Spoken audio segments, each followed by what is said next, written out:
एवढी एक मेंढी दगावली गेली वगैरे खूप दुःखाची गोष्ट आहे, पण तरी पण आपण दुःखाची गोष्ट असली ना तरी आपण त्यातनं सावरतो।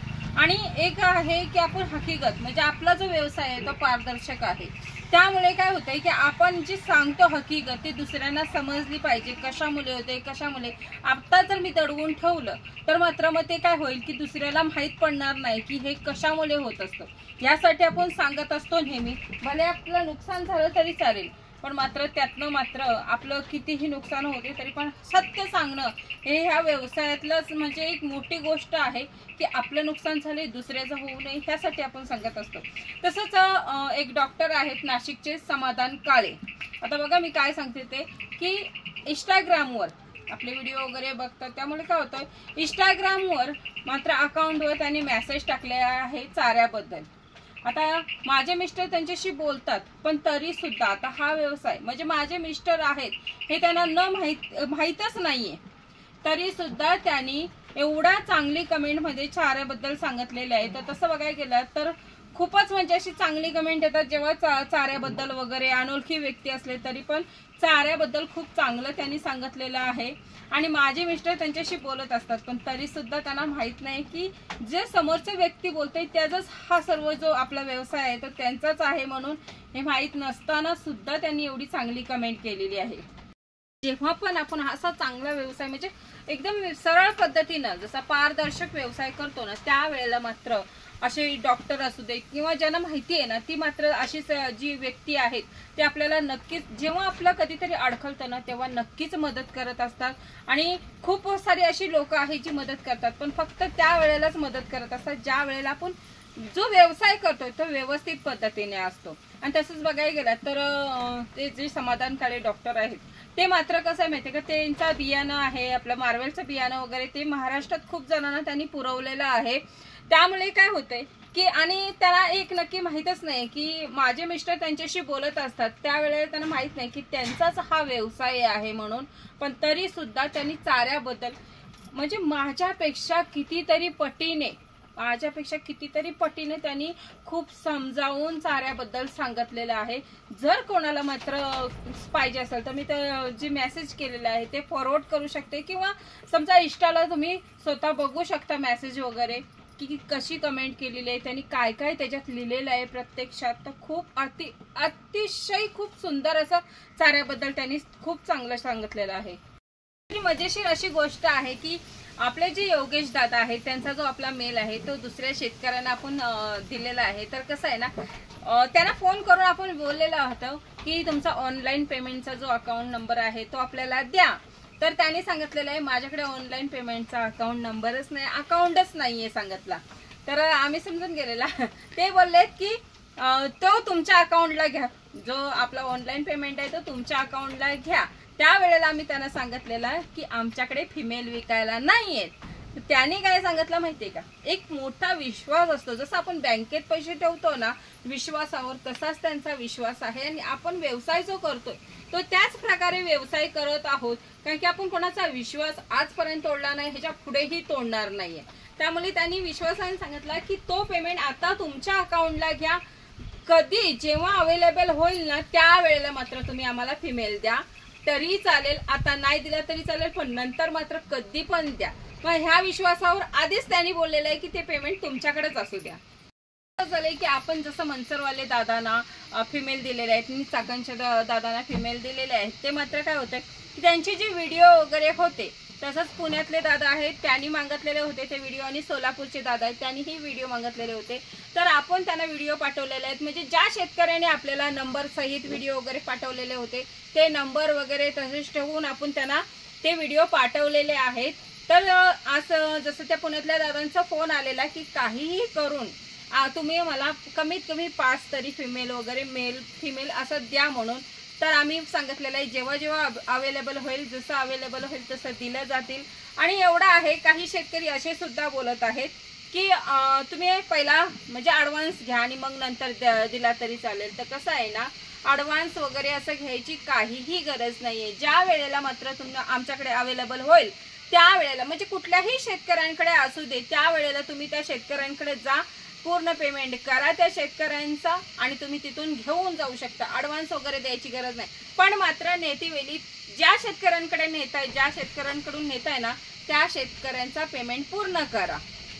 रांजणगावचे ते दादा होते, त्यांना आपण फिमेल वगैरे अरेंज केलेले होते, पण मात्र त्यांच्या आईची ती काही तब्येत खराब होती आणि त्यांच्या आईची तब्येत खराब असल्यामुळे फॅमिली थोडंसं टेन्शन असल्यामुळे त्यांनी त्यावेळेला सांगितलेलं थोडं थांबा म्हणून. मग आपण काय केलेलं, ते मनसरवाले दादांना आणि आपण चाकणमध्ये ते फिरवलेले.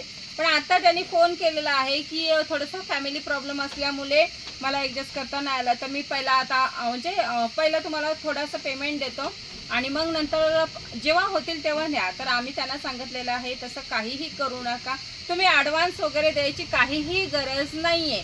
तुमचं जेव्हा चारा नियोजन ओके होईल आणि जे काही तुमच्याकडे प्रॉब्लेम्स असतील ते व्यवस्थित क्लिअर करा आणि जेव्हा तुम्हाला वाटेल ना की आता मला न्यायचे त्यावेळेला सांगा मात्र, आणि त्यावेळेलाच पेमेंट करा.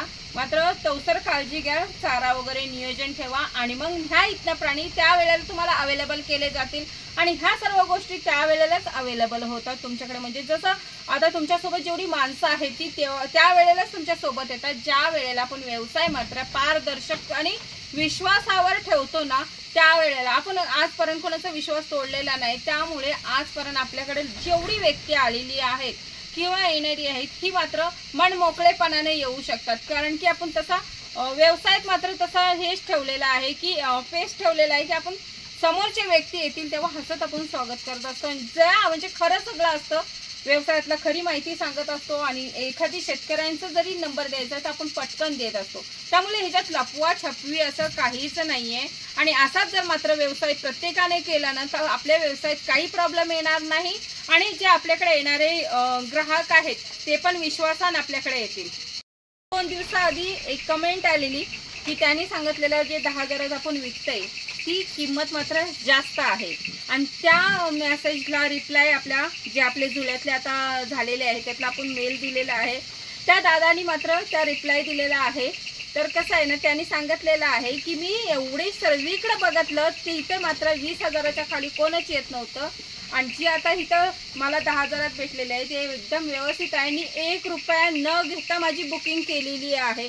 आणि तरी पण म्हणजे कसं आहे ना, एक आपण जो आता विश्वास ठेवलेला आहे आणि जसं आपण ह्या व्यवसायात आता जोडलं गेलेलं आहे तसं खूपच चांगलं आहे. कारण की आपण समोरच्याला रिप्लाय द्यायची गरज नाही. ज्या व्यक्तीने ज्या शेतकऱ्यांनी आपल्याकडून नेलेलं आहे किंवा ज्या शेतकऱ्यांना आपल्याला विश्वास आहे तेच शेतकरी आपले रिप्लाय देत असतात अशा मेसेजला. त्यामुळे आपण जास्त टेन्शन घ्यायची गरज नाही, कारण की आपण ह्याच्यात खोटं करत नसतो. त्यामुळे ते शेतकरी आपल्या सोबत आहेत असेच नाही आहेत. आपण तसं वागतोय तसा आपला व्यवसाय आहे. आपली कुणीही बाहेरनं कुठूनही चौकशी करू दे, एकदम क्लिअर आरशासारखं आपलं आहे. त्यामुळे आपल्याला टेन्शन घ्यायची गरज नाहीये. आणि आपण त्यांना मात्र नमस्कार हात जोडून सांगितलेला आहे. बाकी दुसरं काहीच बोलले नाही की खरंच धन्यवाद. कारण की आपण मात्र जसं व्यवसायात वागतोय तसंच आपले जी शेतकरी आहेत ते आपल्याला तसेच सपोर्ट करत असतात. चाकणला आणि मनसरला जे आपण फिमेल वगैरे दिलेले आहेत ते आपले पाटील साहेब जे आहेत त्यांच्याकडून आपण दिलेलं आहे. आणि पाटील जे साहेब आहेत त्यांचं इकडे जेव्हा आपण आले तेव्हा पण आपण एक फोटो घेतलेला होता आणि त्यांच्या शेडवर पण घेतलेला. तर तेही व्यक्ती खूप रॉयल आहेत. विचार करा 125 प्राणी सांभाळतात म्हणजे काही ते कमी नाही. तर आणि तसंच बघायला गेलात तर म्हणजे त्यांच्यासाठी भेटायला वगैरे आपल्याला अपॉइंटमेंट घ्यावी लागते, त्यांचा वेळ घ्यावं लागतं तेव्हा भेटतात ते. आणि तसंच आमचा जर कॉल वगैरे गेला तर अटेंड करतात, बोलतात वगैरे. पण आपलं हे सर्व जे व्यवसायात तशी आपण रिलेशनशिप ठेवलेली आहे त्यामुळे हे सर्व सक्सेस होतंय. आणि तसंच बघायला गेलात तर त्यांच्याकडे जो मेल आहे त्यांनी सांगितलेलं होतं की तुमचा जो मेल आहे तो आपला तासगावला गेलेला आहे, त्यामुळे तुम्हाला जर क्रॉस वगैरे करायचे त्यामुळे तो आमचा जो मेल आहे तो मेल तुम्ही ह्या तुमच्याकडे सांभाळा आणि क्रॉस वगैरे करू शकता. आणि तो मेल बघायला गेला तर 30 ते 35 हजाराचा आहे.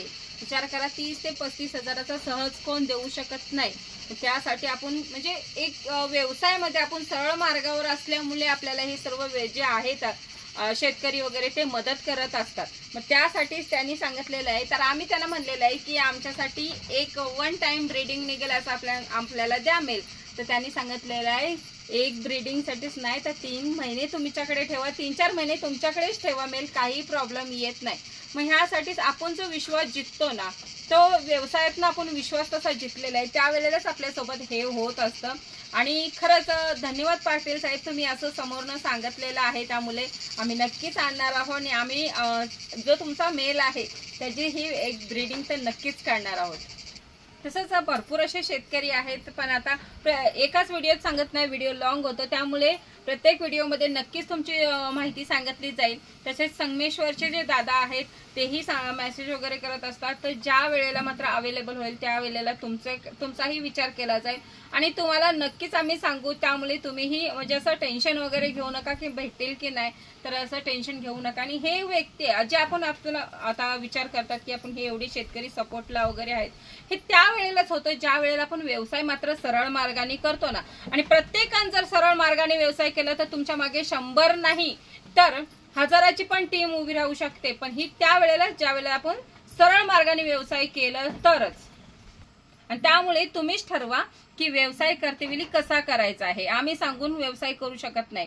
स्वतःच्या मनानं केला तर तो मोठा व्यवसाय असतो आणि खरा व्यवसाय केला तर तुमच्या मागे 1000ची टीम सुद्धा उभी राहते.